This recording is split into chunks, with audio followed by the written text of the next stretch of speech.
Эфирде атна яңалыклары, студияда Әлфина Хуҗина, исәнмесез? Алдакчылар йокламый, фатирсыз да калдыра. Кагазмы яки санлымы, хезмәт кенәгәләре тарихта гына кала. Яңа елга 10 көн калды. Кайда, нәрсә һәм нинди булачак? Хәзер яңалыклар турында тулырак. Атнаның һәр сишәмбесендә шәһәр җитәкчелеге тарафыннан уза торган халыкны шәхси кабул итүгә үз проблемалары белән 14 алабугалы килгән иде. Каралган сораулар төрле булды. Алар арасында торак шартларын яхшыртуга бәйле проблемалар, җир кишәрлекләре бирү, милиция мәктәбе шәһәрчеген төзекләндерү мәсьәләләре бар. Ә менә кемдер бөтенләй баш өстендә түбәсез калган. Минем бит квартирамда бөтен нәрсә бар иде. И это квартираны 100% неткән идем. Ремонтировать иткән, бер бүлмәле настроение итте. Картайган көнендә түбәсез калырмын дигән уй Нурлыбаян Үтәбаеваның башына да кирип карамаган булгандыр мөгаен. 2 ел элек Нурлыбаян апа бер бүлмәле фатирыннан кулап калган. Шифаханәдә дәваланган чагында аның янына танышы килеп, "Әйдә миндә яшәп торды. Анда күпме яшәгәнен хәтерләп тә бетерми бүген Нурлыбаян апа." Ә инде берничә айдан соң паспортын ачып караса, үзенең икенче фатирда пропискада булуын күрә. Шуннан соң инде үзенең фатиры сатылган ачыклана. 77 яшьлек ялгыз әби улгайган көнендә яшәр өчен бернинди уңайлыклары булмаган, элеккеге тулай торакта яшәргә мәҗбүр. Юнарга юк, там ванны дигән нәрсә, общая инде кухня, да, 3 коньяк и туалет на 3 семьи, 1 под замком ходим. Вот монда мне ну, если продолжать-то надо. Мен бит инде Резаля минем квартиру сатты, да и меня киталь мен. Она говорит, что не это мне сутарда не да. Она все противоположно говорит. Вот меня это меня насади. Вот убедила иде меня это что мен кая бар менде. Ну, квартираңны алып сатсала еламайсың мені. Мен өтінсен елаймын.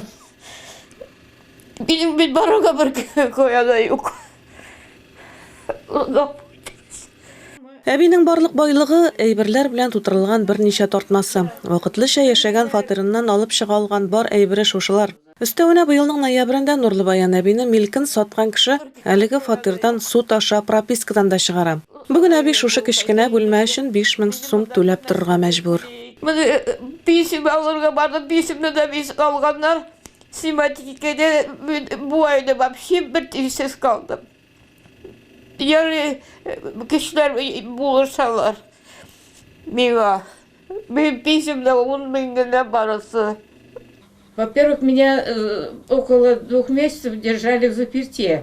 Кая барып бәрләргә кемнән ярдәм сорарга белмәгән Нурлыбаян Үтәбаева үзенең кайгысы белән Рөстәм Нуриев янына килде. У нас этих материалов нет, и доступа к материалам судебных нет, мы не являемся никакой одной из сторон. Здесь, если уж разбираться, что если какое-то, если есть мошенничество, то нужно обращаться ей в прокуратуру. Возбуждение уголовного дела, если имеется состав преступления. Рөстәм Нуриев тиешле хезмәтләргә барлык эшләрне өйрәнергә һәм прокуратура аша кирәкле документларны соратып алырга кушты. Пишите заявление от моего имени в прокуратуру, чтобы они подключились. Без үз чиратыбызда Нурлыбаян Үтәгаеваның фатирын саткан ханым белән телефоннан элемтәгә кирдек. Аның сүзләренчә, әби аңа фатирын үз теләге белән биргән. Янәсе хәзер ул фатирын сатырга җыена һәм шуннан соң һичшиксез Нурлыбаян әбигә яңа торак сатып алып бирәчәк. Бу сүзләрнең ни дәрәҗәдә дөрес булуын вакыт күрсәтер. Ә без журналистлар бу катлаулы вакыйганы күзәтеп торачакбыз. Гөлназ Гайнурат Шәйгәлләмов, атна яңалыклары. Алабугада пассажирлар причалыннан чыгу өчен җәяүлеләр юлы төзү эшләрен башлап җибәрделәр. Эшләрне киләсе елның апрелендә тәмамларга җыеналар. Ә инде причал беренче теплоходны май башында кабул итәргә тиеш. Моннан кала район башкарма комитеты белгечләре ярларны ныгыту буенча проект өстендә эшли. Алабугада яңа причалдан коры җиргә чыгу өчен җәяүлеләр өчен корылма төзү эшенә керештеләр. Төзүчеләрне монтажлау, субайлар кагу, төзекләндерү эшләре көтә. Җәяүлеләр юлының озынлыгы 200 метр булачак. Сегодня выделен РКМ. Бүген министрлар кабинеты карары бар. Бу эшләргә республикадан 12 миллион сум бүленеп бирелә. Проект эшләре әзер. Подрядчылар эшкә кереште. Алар эшләрен апрель аена төгәлләргә тиеш. Инде май башында причал беренче теплоходны кабул итәчәк. Моннан кала бүген район башкарма комитеты белгечләре яр буйларын ныгыту буенча эшләрне дәвам итү өчен проект төзү өстендә эшли. Сүз Тойма елгасының Шулманга кушылган урыннан алып, Шишкин буалар ягына таба сузылган яр турында бара. Башкача әйткәндә, яр буен Спас чиркәвенә кадәр ныгытачаклар. Әлеге проект белән Алабуга федераль программада катнашырга тели.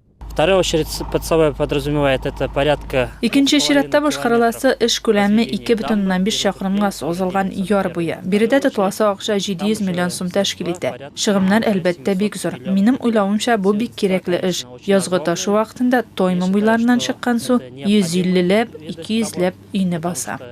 Федераль программага керү белгечләр республиканың экология министрлыгы белән берлектә эшли. Өстәвенә конкурста катнашырга теләүчеләр дә шактый. Алабуга тагын бер программада катнашырга тели. Бусы республика күләмендә. Сүз елгаларны чистарту турында бара. Бүген белгечләр проект эшли. Җиңгән очракта шәһәрнең тарихи өлешеннән агучы Шумиха һәм Алабуга елгасы чистартылачак. Әлфинә Хуҗина, Ринат Гениятов, Атна яңалыклары. Танай урманын корган агачлардан чистарта башладылар. Сүз алабугалларның яратып йөри торган, йөгерү һәм чаңгы ярышлары уза торган урын турында бара. Соңгы шимбәдә биредә 9 КАМАЗ корган агачны чыгардылар. Өмәдә шәһәр халкы һәм төрле эшханәләр хезмәткәрләре катнашты. Искәртик, шәһәр халкыннан әлеге урманны чистартырга кирәк дигән тәкъдимнәр еш кына ишетелә иде. Район башкарма комитеты җитәкчелеге тәкъдиме белән чаңгы роллеры уза торган урман тирәсендә өмәләр үткәрелә башлады. Узган өмәдә 45 кеше катнашты. Буларны обязательно чистартырга кирәк. Әле кичә менә телевизорда карап тордым, 93 яшьлек әби урман чистартып йөри. Шулай, менә чисталык кирәк урманда. Чисталык кирәк, тәртип булсын. Бу шик чыганагы бу. Урманнар мазур булсын безнең. Әлегә бу урманның бер өлешен генә чистарттылар. Өмәләр һава торышына карап алга таба да уздырылачак. Тулысынча чистартып бетерү өчен ким дигәндә тагын 10 өмә уздырырга кирәк. Моннан кала башкарма комитеты утын кирәк булган кешеләрдән гаризалар кабул итә. Мондый кешеләргә өмә вакытында утынны килеп алырга була. Мөмкинлекләре булмаганнарга ярдәм итәргә дә әзерләр. Шулай соңгы өмә вакытында бер КАМАЗ утынны Лекарова авылында яшәүче күп балалы гаиләгә илтеп бирделәр. Моннан кала шунысын да өстәп әйтергә кирәк, чаңгы роллеры трассасында электр утларын да яңарттылар. Кышын утларны кичке сәгать 4 яртыда кабызалар. Алар трассаны төнге 12-гә кадәр яктыртып тора. Кагаз урынына электрон 2020 елның 1 январыннан цифрлы хезмәт кенәгәләре барлыкка киләчәк. Билгеләп үтик, аңа бары тик теләге булганнар гына күчә ала. Электрон кенәгәләр ярдәмендә хезмәткәрләр үз эше турында тулы мәгълүмат белә ала. Эш тәкъдим итүчеләр кадрлар исәбен башкара алачак. Дәүләт думасы санлы хезмәт кенәгәсенә күчү турында закон кабул итте. Бер кемне дә мәҗбүр итмәячәкләр. Сүз электрон хезмәт кенәгәсе турында бара. Хезмәт кодексына кертә торган яңа кагыйдәләр 2 атнадан үз көченә керәчәк. Электронга күчү мәҗбүри түгел. Хезмәткәрләр моны үз теләге белән башкара ала. По сути, это равноценный документ, только в электронном виде. Бу да шын документ, әмма электрон. Киләсе елның 30 июньнә кадәр хезмәткәрләргә әлеге электрон кенәгә турында белешмә бирелә. Алар инде ел ахырына кадәр нинди төр документ белән калуларын ачыкларга тиеш була. Әгәр дә хезмәткәр күчәргә риза икән, аңа электрон кенәгә ачыла. Кулына кагаз кенәгәсе бирелә. Ул аны үзе сакларга тиеш була. Искәртик, гариза язмаучыларның да параллель рәвештә электрон кенәгәсе булачак. Исключение составляют только те, кто свою... Бердән бер чыгарма 2021 елдан соң беренче тапкыр эшкә урнашучы гражданнар. Алар өчен эшләүче турында барлык язмалар кагаз хезмәт кенәгәсен тутырмыйча гына башта ук электрон рәвештә алып барыла. Бу исә киләчәктә, ягъни бүген иртәгә укуларын тәмамлап эшкә килүчеләргә бары тик электрон кенәгәләр генә тутырылачак дигән сүз. Үзгәрешләр Алабуга пенсия фонды мәгълүматлары буенча 40 мең алабугалыга кагылачак. Әлфинә Хуҗина, Ринат Гениятов, Атна яңалыклары. Бу атнада Татарстанда янгынга каршы махсус режим кертелде. Янгынга каршы куркынычсызлык чарасы яңа ел бәйрәмнәре алдыннан ел саен кертелә. Чөнки бу чорда пиротехника кулланучылар саны арта. Һәм кызганычка каршы петарда һәм фейерверклар янгыннарга, җитди җәрәхәт алуга һәм хәтта кеше үлеменә дә китерүе мөмкин. Әлбәттә, безне салютларсыз калдырмаячаклар. Алабугада пиротехниканы куллану өчен Шишкин буалары һәм 4-нче мәхәлләдәге әйләнгеч шоссе 35-нче йорт янындагы территориялар билгеләнгән. Янгынга каршы махсус режим таләпләрен бозган өчен административ закон нигезендә штраф салына. Сатучыларга да, кулланучыларга да. Гади кеше петарды яки фейерверкны моның өчен каралган махсус урында кулланмаса, Аңа 2-4 мең сум штраф салынырга мөмкин. Әміне 31 декабрь Татарстанда ял көне буларак игълан ителде. Социаль челтәрләрдә Рөстәм Миннеханов 12 декабрь көнне халык арасында елның соңгы көне ял көне булсынмы яки юкмы икәне турында тавыш бирү игълан иткән иде. Күпчелек ял көне булсын дип тавыш биргән. Татарстан Республикасы президенты Рөстәм Миннехановның яңа ел алдыннан эш көнен 28 декабрьгә күчерү турындагы күрсәтмәсе дәүләт хезмәте хезмәткәрләренә кагыла. Моннан тыш республика эшханәләре һәм оешмаларына 31 декабрьне хезмәткәрләр өчен ял көне дип игълан итәргә тәкъдим ителде. Рәсәй халкы яңа ел өстәле өчен ризыклар сатып алуга уртача 10 мең сум акча тотырга ниятли. Һәр хәлдә экспертлар шулай бәяли. Яңа ел өстәле өчен рәсәйлеләр беренче чиратта яшелчә һәм җиләк-җимеш, аннары сыр, ит һәм балык, шулай ук ит ризыклары сатып алачак. Бәйрәм табыны өчен иң популяр эчемлек шампан шарабы. Тикшерү нигезендә бу товарларга ихтыяҗ бәйрәмгә кадәр бер атна кала артачагы, ә сәүдәнең иң югары ноктасы 24-28 декабрьгә туры киләчәге дә ачыкланган. Әміне сынамышларга килгәндә кешеләр элек-электән бу ике көннең ниндидер күзгә күренми торган серле бәйләнештә торуын аңлаган. Яңа ел бәхет шатлыклар алып килсен өчен халык әйлән-бәйлән уйнаган, такмаклар әйтешкән, нинди генә киемнәр кимәгән. Шулай итеп, ниндидер шанулар барлыкка килгән. Кайбер сынамышлар бүген дә яши бирә, аларның берничәсен искә төшерик. Яңа елны күңелле итеп, яхшы кешеләр белән каршы алырга кирәк. Яңа елны ничек үткәрәсең, елың шулай була диләр бит. Бәйрәм алдыннан беркемгә дә акча биреп торырга, шулай ук бурычны кайтарырга ярамый. Бу ел буена кредит корты булуга китерергә мөмкин. Өстәлегезгә ипи тоз куярга онытмагыз. Шулай ук ашамлыкка тотылган акчаны санамагыз. Табын муллырак булган саен яхшырак. Әгәр яңа ел төнендә күк йөзе йолдызлы икән, бу уңыш яхшы булуга. Йолдызлар күп һәм куе икән, җиләкле җәйгә. Нык салкын һәм аз гына кар сибәләп торса, ипи уңышына, җылы һәм карсыз икән, уңыш кытлыгына. Яңа елның беренче көнендә авыр һәм пычрак эш эшләүдән тыйганнар, янәсе бөтен елың шундый эштә үтәчәк. Шануларга караганда, мул яңа ел табыны алдагы елда да муллыкта һәм байлыкта яшәүне тәэмин итәчәк. Шуңа күрә дә бәйрәм өстәленә хуҗалыктагы кайсы нәрсәнең мул булуын теләйсең, шуны куя торган булганнар. Итләр, ризыклар, ярма, камыр әйберләр, компотлар, бал, кисәл, акча барысы да табынга куелган.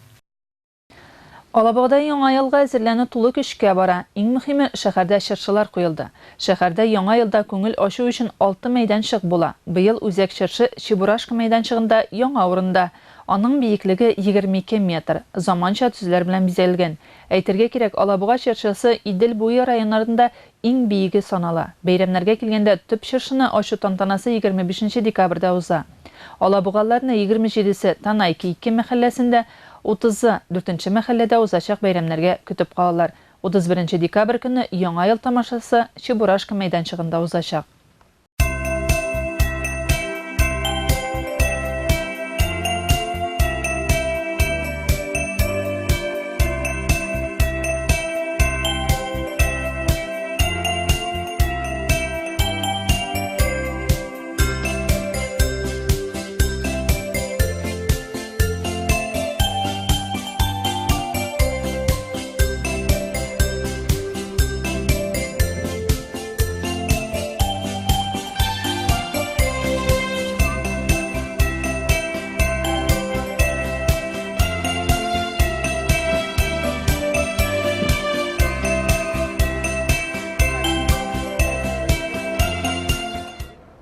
Яңа елга әзерләнергә әле бер атнадан артык вакыт бар. Шулай булгач бүләкләр, өстәлгә куярга ашамлыклар аларга чыршы бизәргә дә әле җитешергә була.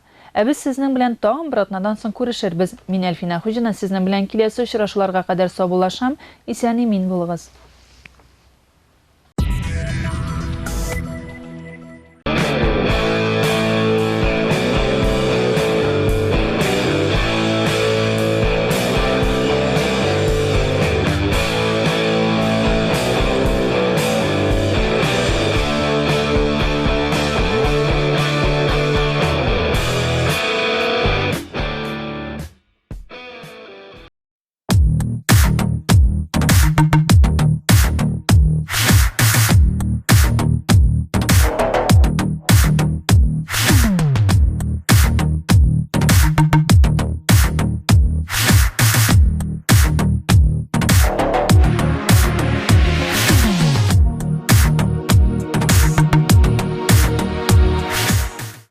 Дорогие мужчины, пора обновить свой гардероб. Мы рады предложить вам красивую одежду из Турции. В ассортименте рубашки, футболки, толстовки, джемперы, брючные костюмы, спортивная одежда и куртки. Приглашаем вас за покупками в торговый центр «Мираж». Отдел мужской одежды «Люкс». Мы рады вам сообщить о старте продаж земельных участков в новом коттеджном поселке Гренландия. Поселок располагается в нижней части города. С одной стороны, это продолжение улицы Казанская, а с другой стороны, окружен национальным парком Нижняя Кама и примыкает к Набережно-Челнинскому шоссе. Земельные участки площадью от 7 до 15 соток. Все участки находятся в собственности. Коттеджная застройка поселка Гренландия предусматривает строительство всей необходимой инфраструктуры для удобства и комфорта жителей. В поселке будет школа на 800 мест, 2 детских сада по 140 мест, культурные и деловой центры, гипермаркет. Земельные участки реализуются в собственность по договору купли-продажи. Вас ждут новогодние скидки. Телефоны отдела продаж 8 917 910 04 44, 8 965 609 28 28. Нет тепла на кухне. Нет света в подъезде. Не течет вода. В подъезде запах канализации. Грязный подъезд. Нужно заменить счетчики. Открытая Елабуга – ваш помощник ЖКХ. Заявки принимаются по телефону 582 22.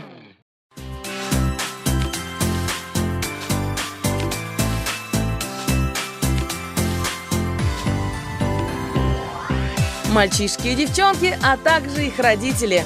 Мы и в этом году ждем вас в гости с новогодними стихами. Стартует наш проект «Топ-топ. Шагает Новый год». Съемки будут проходить 25 ноября, а также 2, 9, 16 и 23 декабря.